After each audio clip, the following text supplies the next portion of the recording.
Are you Arturo Rodriguez? Mr. Rodriguez, you're charged with racing on the highway. You're facing up to 6 months in jail and or a $2,000 fine. You worked out an agreement where they're offering you 6 days in jail with credit for the 2 days that you've done. You need to understand that this charge is going to go on your record. It's going to be there for the rest of your life. You also need to understand that the Texas legislature has made it extremely easy for district attorneys across the state of Texas to seize and take cars. Texas law is brutal when it comes to street racing. It's not just fines or jail. The state can take your car away permanently. Doesn't matter if it's cheap or a $90,000 Hellcat. Once seized, it's gone forever. Individuals who participate in this type of action, you now have this one going on your record. You get caught up again, it's very well that they may seize and take the car away from you. I'm telling you, think about it. Would you risk your dream car, worth your life savings, for just a few seconds of racing thrill? Drop your honest answer, because many drivers have lost everything this exact way. I've seen it happen here. That's not just a fine, that's your dream car gone in a flash. Imagine dropping $90,000 on a Dodge Hellcat, only to watch the state tow it away forever. Would you risk that for a few seconds of racing thrill? Let me know in the comments. Someone had their Hellcat, which is probably like a $90,000 car, seized, gone. Do you understand? There are proper places in Houston. 10, 59, till the Hardy Toll Road. That's not the right way. Guilty in front of the judge, that word locks in your fate. It's permanent. It stays on your record, and there's no way to erase it later. It's not the right way. You're giving up the right to a trial, right to compel witnesses testify on your behalf, confront and cross-examine your accusers. If you're not a citizen, there are possible immigration consequences. You can be deported, excluded from the country, denied naturalization. You give up the right to appeal. Once you plead guilty, it will go on your record. Never take it off. Is this what you want to do? How do you plead to the offense? Guilty or not guilty? I'm going to find you guilty, and I will send you the agreement. I'll roll his court costs, and then good luck to you. Thank you, Your Honor. Thank you. So we're not. All right, Ms. Oko. Yes, Judge. This is Mr. Judge Frank. So as you can see, your lawyer's here with you, but she's on Zoom, so you know that you're not alone. You are wanted out of the state of Oklahoma. Yeah, Oklahoma for conspiracy to commit a felony and conspiracy to commit consumer fraud. Your lawyer is asking me to set you a bond. My problem, and well, I guess one of the things that I take into consideration when I set a bond is, number one, if we set you a bond, are you going to go back? Number two, are you a danger to our community? Because that's what really concerns me. I like my community safe. If I find that you're going to endanger it, then we only have one place for you. So I see that you have a pretty considerable, criminal history. What say you? Review. I'm going to just looking at the reputation.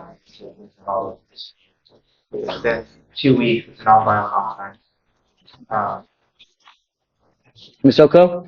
So he suggested a $7,500 bond. Yes, Judge. I do believe that's a little high. The last time he's gotten into any type of criminal trouble, if I'm not mistaken, was 2009. Is that right? Was it? Counsel? Oh, yeah, sorry. I was looking at the wrong one. So the last one was in 2015 for the credit use, DWI, DWI, third gap. I thought you said that he had a burglary from. No, that was the other one. I was running multiple ones. So you've run a full ECIC? Yeah, so the only other history thing what you see here is one from Roku, which was one of the jurisdictional offenses for DWI. What was it? It was just Another DWI. that was prior to all the ones you see.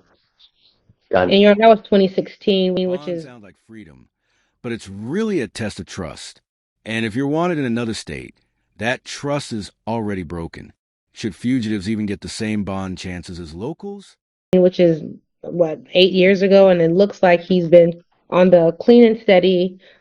This is something that my client has stated that he is more than able and willing to take care of. He was on the route to do that, whereas he was at the airport. So what do you think? Give me a number. We would like 2,000, Judge. How much? 2,000. I'm starting low. So what I'll do is I'll set it at 5,000. Okay. Has he already waived? Notice how the judge emphasizes flight risk here, because when you're wanted in another state, it's not just about money, it's about trust. Bond isn't just a ticket out, it's a gamble on whether you'll actually come back. What do you think? Should out-of-state fugitives get the same bond opportunities as locals? Okay, here's the deal. I'll set your bond now, if you want me to, at $5,000. You are an inherent flight risk because you're a fugitive and you're wanted out of a different state. So typical 10%, I don't think that's going to fly. So I could be wrong, but I don't know. I'm not a bonding company, but typically I would imagine that because of the nature of the type of cases that you have, they may want everything. And so I don't know if that's something that you can do. The reason I'm telling you this is because you have to withdraw your waiver to be able to post a bond. If you withdraw your waiver, you lose all the time that you've accrued since you waived, because we give the demanding jurisdiction 14 days to come get you. If they don't come get you within the 14 days, then Harris County releases you. So what I can do is I can have you talk with your lawyer to see if that's something you can do. If you guys want to reach out to family, we can roll you to Monday to see if that's something that you want to do. But just understand that once you withdraw your waiver, you lose all that time. And it looks like he has, what, 2 days? Yeah, 2 days. got around 2 days credit now toward that 14. Just out of curiosity, because I've already retained my lawyer out there, and I already found a bail bonds company that's willing to do it for $1,900. This is different from that over there. You have to bond out here, and then once you post bond here, then I require you within 14 days of your release to go either turn yourself in or post bond in that jurisdiction. So you'll have to post bond here. You will also either post bond or turn yourself in. If I don't go back in the 14 days. Right. So I don't want you to make a decision now. What I can do is I can put you back, and I can have you talk to Ms. Oko to figure out what you guys want to do. Thank you so much. Yeah. I appreciate it. We'll wait for you to get back on withdrawal. What And phone number should she Judge, real call? quick question. No.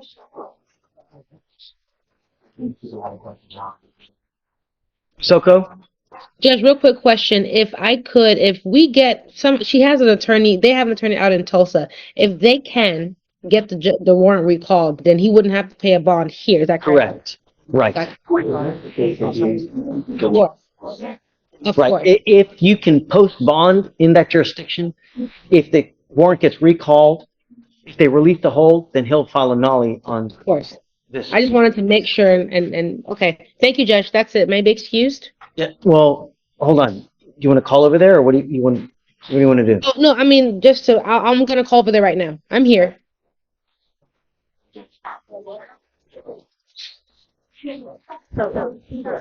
Thanks. And this phone's back there, right? Okay. I'm going to chat you the phone number, Ms. Oko. Yes, Judge. Thank you. Really? This phone number? Is that right? Oh, no. Yeah. You mean it's got to be the court phone. Okay. Good morning, gentlemen. Morning. Joe, how are you? Thanks for coming. Sorry, it's a long day in Brazilia. Okay, so we got Mr. Cordova.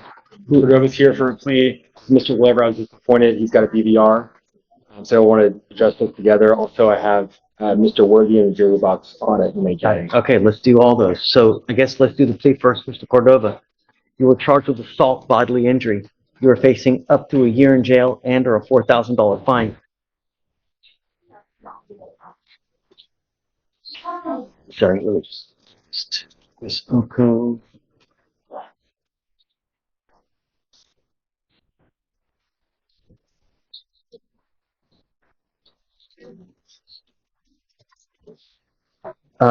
You've worked out an agreement where they're offering you 58 days in jail with credit for the 58 days that you have done. You need to understand that this charge is going to go on your record. It's going to be there for the rest of your life. You also need to understand that for purposes of misdemeanor cases from now on, anything you pick up, you're facing a minimum of 90 days in jail. Do you understand? So you need to be very careful. I understand that you have a whole host of cases upstairs, but you ever pick up a misdemeanor, it's a minimum of 90 days. You're giving up the right to a trial, right to compel witnesses to teach on behalf, confront, cross-examine your accusers. If you're not a citizen, there are possible immigration consequences. You can be deported, excluded from the country, denied naturalization under federal law. You get the right to appeal. Once you accept this, you can never change this or undo this. How do you plead to the offense, Mr. Cordova? Now, he has 2 assaults here, right? So one will be dismissed, I'm assuming. Your other case will be dismissed on motion of the state. Good luck. Mr. Glover here. So, how's he in custody?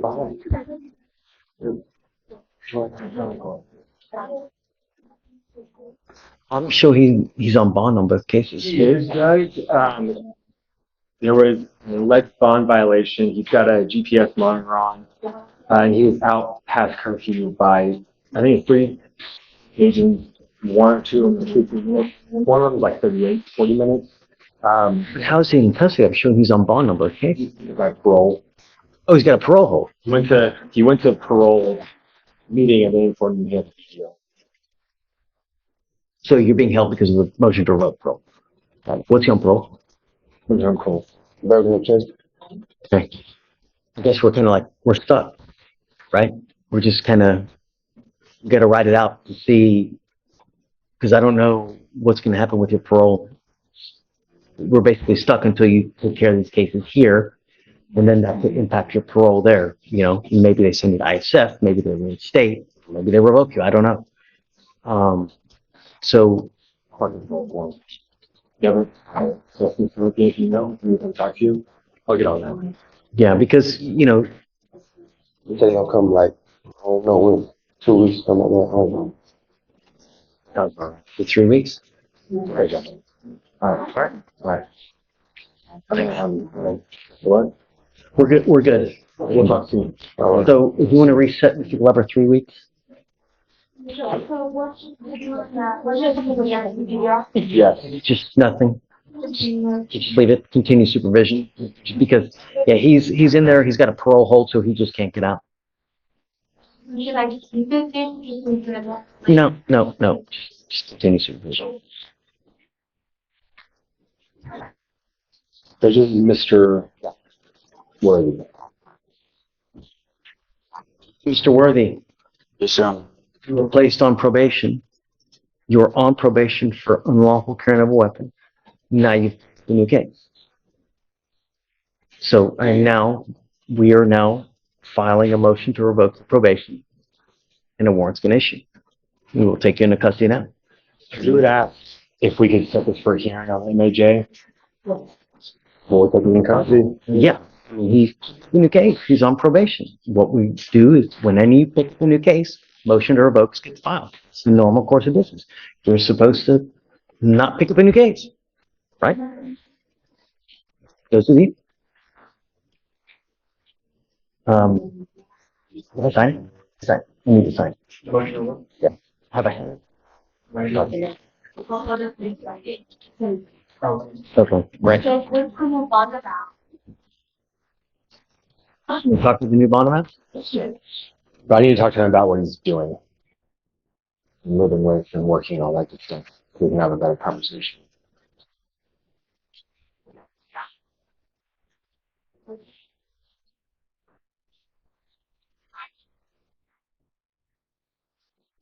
Okay, so I'll set it at 5. What's it at now?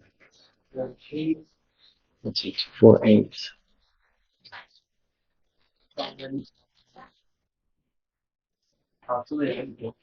Okay, 5,001. Okay, so just let me know. Whatever you want, you know, if you want to set it a couple of days, maybe a Monday, Tuesday. You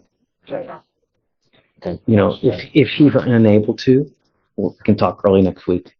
You know. Okay, Judge. Just, I'll get out with him. And then I also was appointed Miss. Counselor? Bourgeois. Yes. I think she should have bond conditions for you to sign. They probably. Okay. The only condition is not going. Is it Target? Sure. McDonald's. Oh, the McDonald's.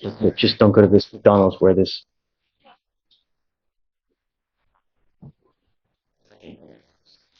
Like, if you want to come up, Ms. Bourgeois, we'll have you sign it and then we'll get you out of here. Okay, guys, thanks. Okay. Oh, I didn't even look. Job. Okay. Your Honor. I'm here on Dwayne Leroy, Leroy. Okay. Um, I don't. oh, Lavoy? Leroy. First name is Dwayne. Oh, I'm sorry, he's off. I'm sorry. Get ready, Alex. Okay. 2536 955.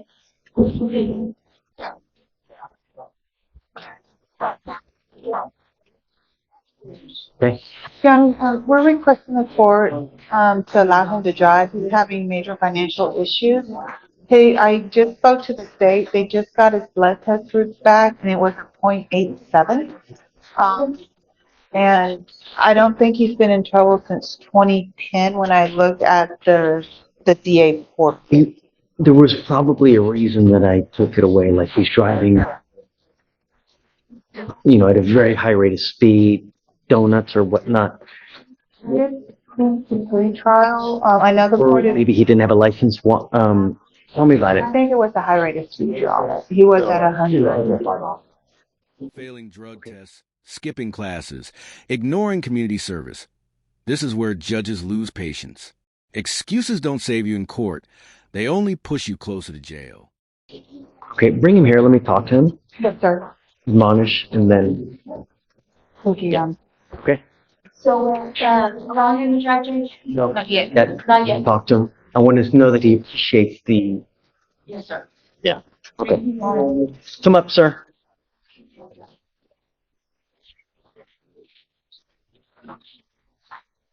I'm not happy with you. You're not doing what you're supposed to be doing. And you don't want to file a motion to revoke, but so I don't want you to say anything, but they've informed us that you're testing positive. You're not doing your classes on time. You haven't started on your community service, right? I have the community service schedule. I have it in my email if you want me to send it to you. And in regards to one of the classes, they got pushed in after the Christmas time. And then I took another class. I think it was the EDM class. I finished that class. And now I have the other class scheduled as well.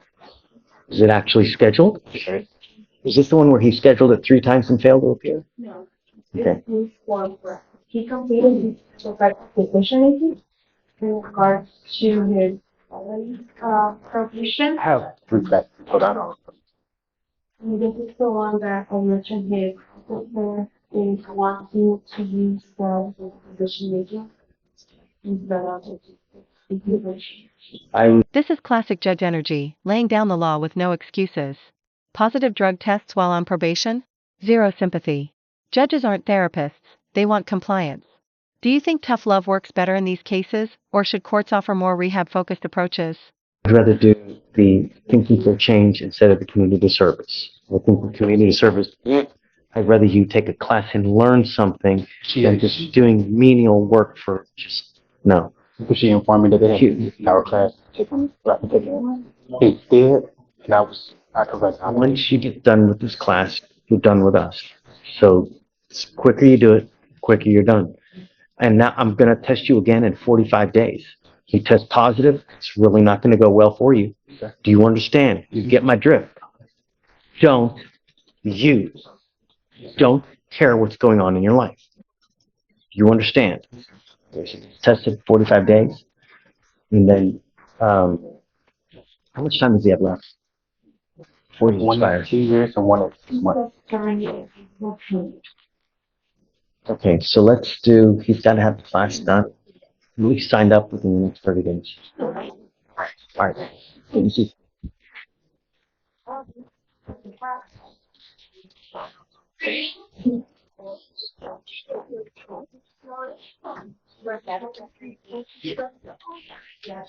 Judge, I wanted to approach on a fugitive case. I wanted to see if we could bring him out. What would you like to do? Judge, I wanted to approach to see if you would reconsider a fugitive bond. Okay. Yeah. Good morning, Mr. Jackson. Fugitive promises to turn himself in. Should the court believe him, or is it just another empty promise in a place already filled with broken trust?